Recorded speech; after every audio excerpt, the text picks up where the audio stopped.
इंद्र सेठ के यहाँ माली का काम करता था और उसकी पत्नी उषा खाना बनाने का काम करती थी।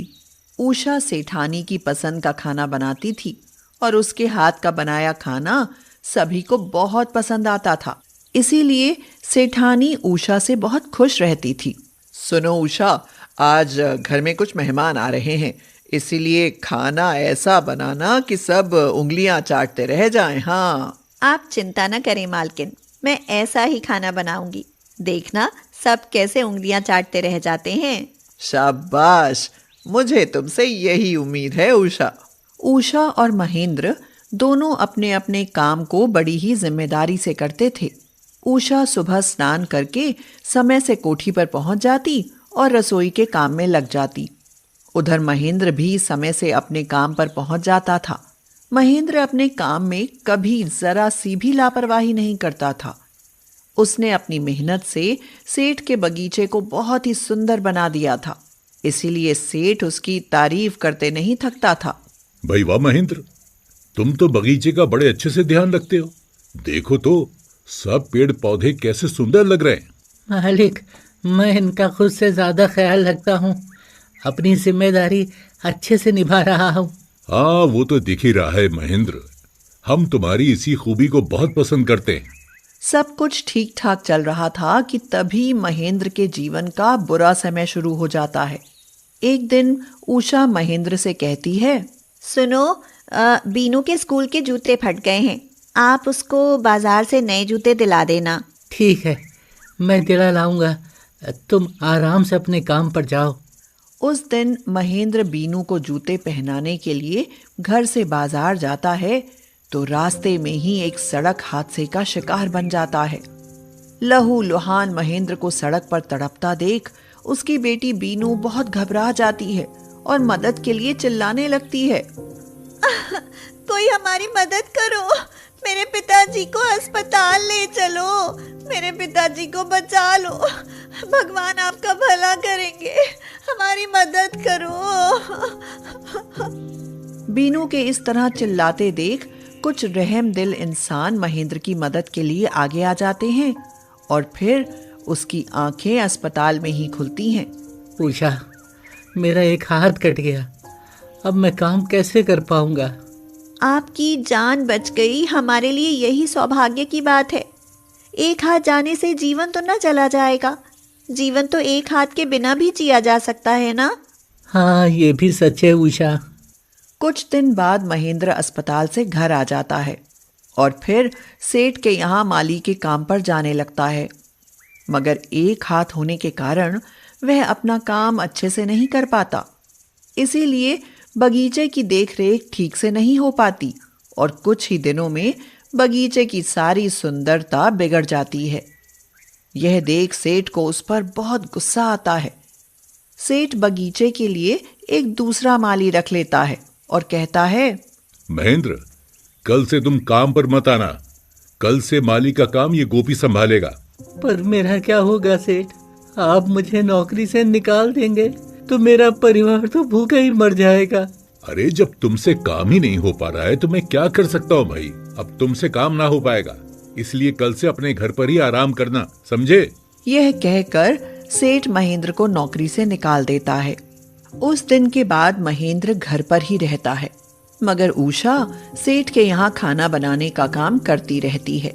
एक दिन महेंद्र को उदास बैठे देख उषा कहती है, सुनो, मैं कई दिनों से देख रही हूँ आप कुछ दुखी दुखी से रहते हैं।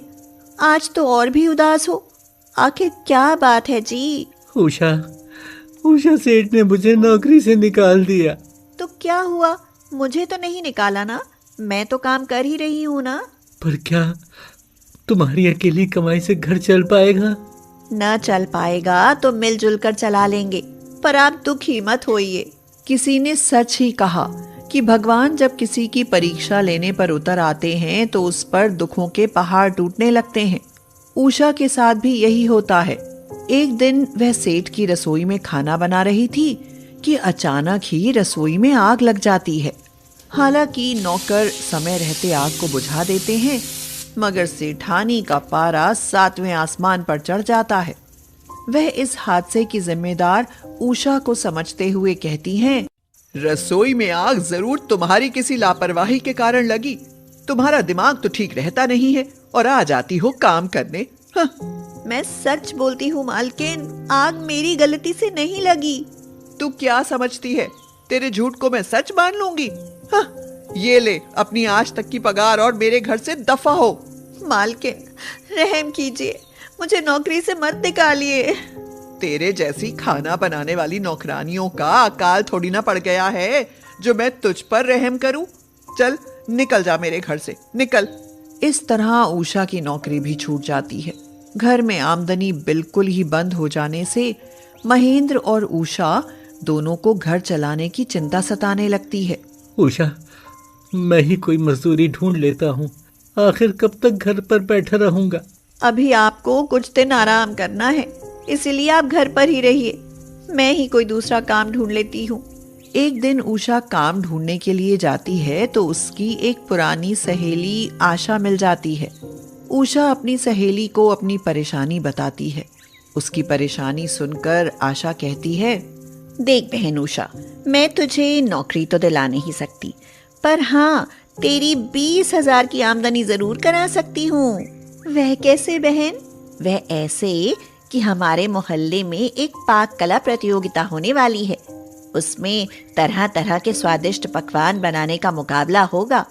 जो भी सबसे लजीज पकवान बनाएगा उसे पूरे 20,000 रुपए का पुरस्कार मिलेगा।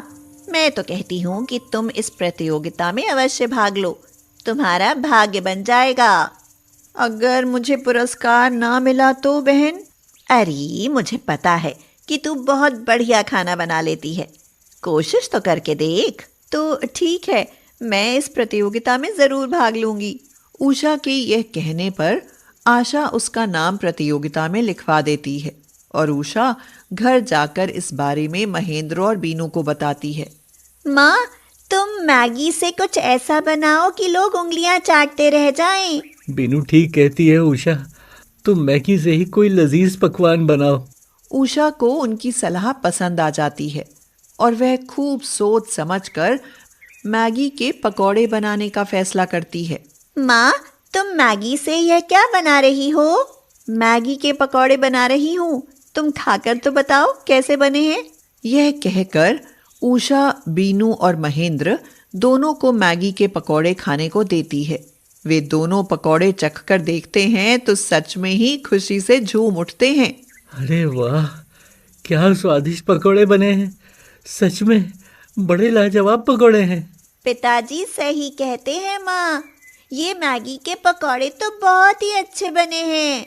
यह सुनकर तो उषा का मन खिल उठता है और वह पाक कला प्रतियोगिता में मैगी पकौड़े ही बनाती है।